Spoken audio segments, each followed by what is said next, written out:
This is English Utopia, a retold classic with simplified English, vivid narration, and original illustrations.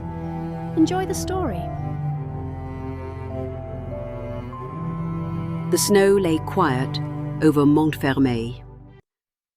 A child, barefoot, walked into the trees. She did not weep for kindness. She had never known the name. The water was heavy. The dark was long. She was small enough for silence.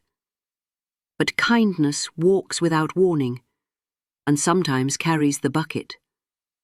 From that night on, a father had a name, and a child had a future. Monsieur Madeleine is, of course, Jean Valjean. You knew that already. After Digne, he sells the bishop's silver plates, but keeps the candlesticks. He comes to Montreuil, builds his factory, works hard, is kind to other people. He makes a new, good life, and is true to the Bishop of Digne. But, after Valjean left prison in Toulon, and before he came to Digne, he was hungry. And in a street in Toulon, he stole some money from a boy. Just 1 franc, to buy bread. Because he did this, the law in France says that prisoner Valjean must go back to prison and stay there for life.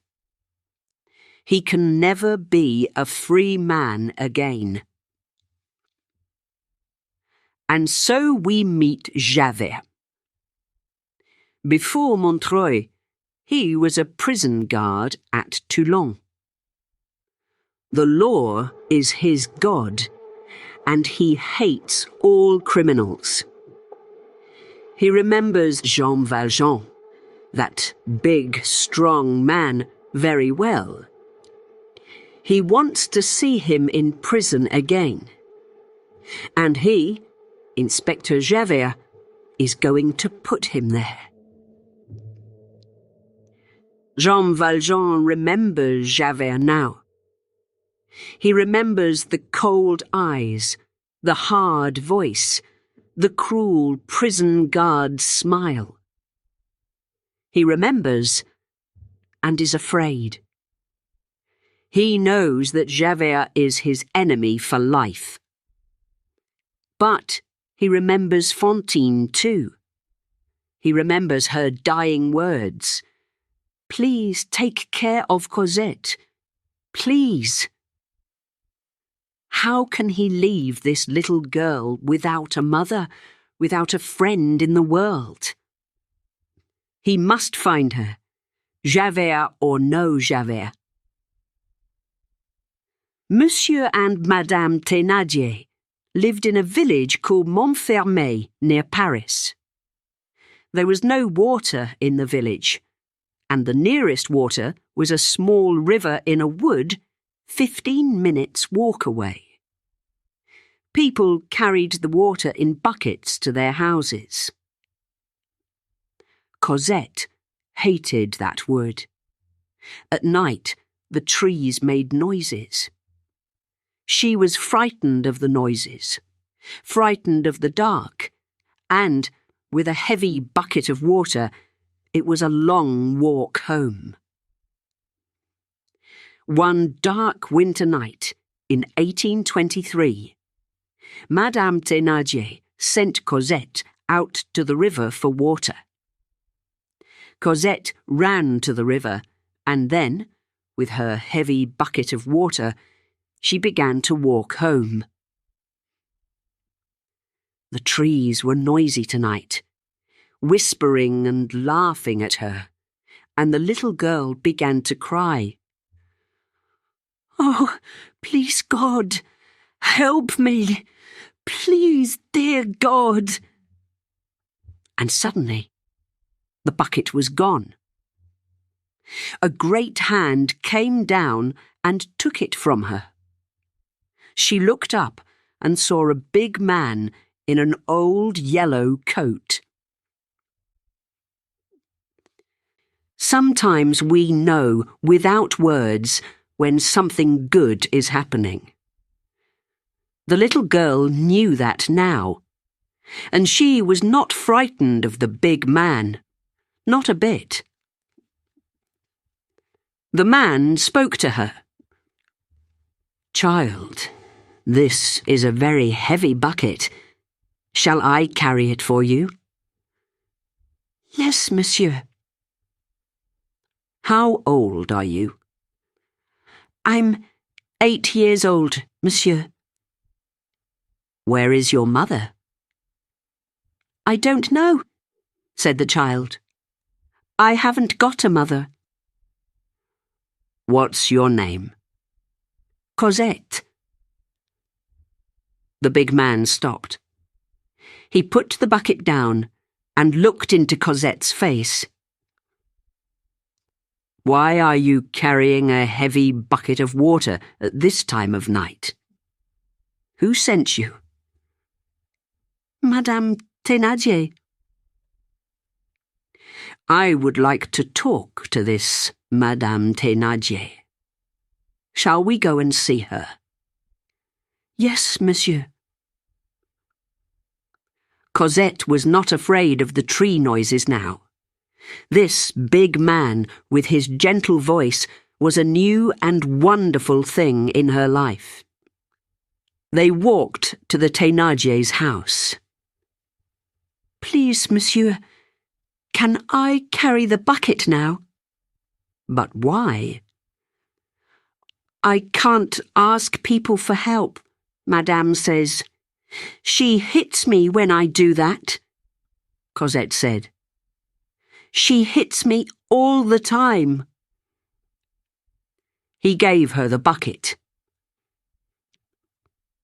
The Thénardiers were very surprised to see Cosette's new friend, this big man in the old yellow coat.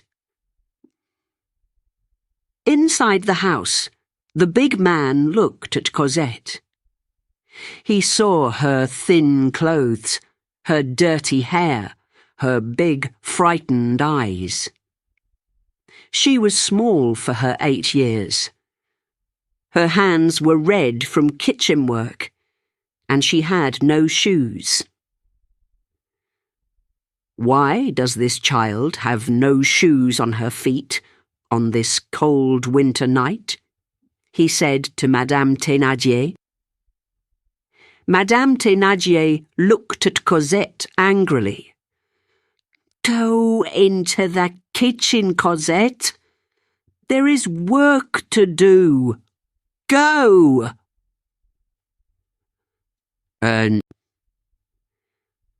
Why does this child have no shoes on her feet on this cold winter night?"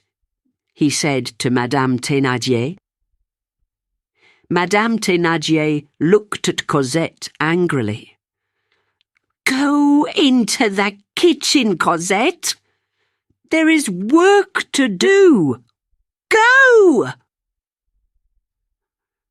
"And who are you?" Monsieur Thénardier said. "I am here for Fantine, the child's mother," said the big man. "You don't need to know my name. Fantine is dead, so you can get no more money from her. Here," he put some money on the table, "is 1,500 francs. Now call the child. I'm taking her away."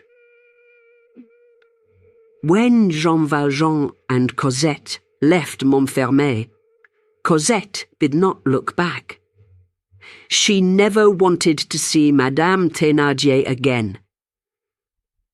She put her cold little hand into Valjean's great hand and looked up into his face.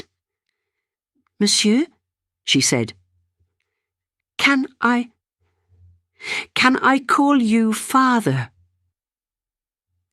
Valjean looked down at her big round eyes. "Yes," he said. He did not know love. He did not understand love. But in that moment, suddenly, he felt a father's love for this small child.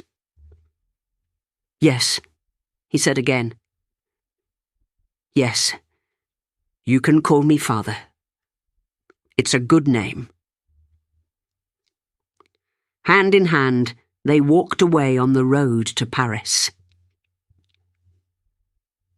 In Paris, Cosette learnt to laugh and to sing like a bird and to be happy.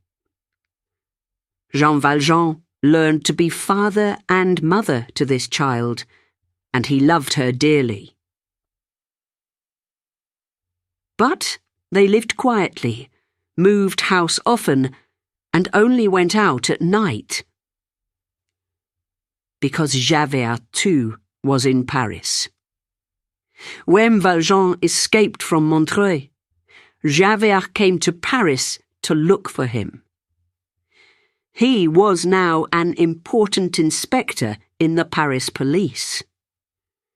Every criminal in Paris was afraid of Inspector Javert. Once, Valjean saw Javert by the river, and the next day he looked for a new place to live. He found one, behind the high walls of a girls' school. The school gave Valjean a job as a gardener, and he lived in a little house in the big gardens. Cosette lived in the school, but every day she came to the gardener's little house for 1 hour. They talked, and they sang, and they read books. It was the happiest hour in the day for her and for Jean Valjean. And so the years passed.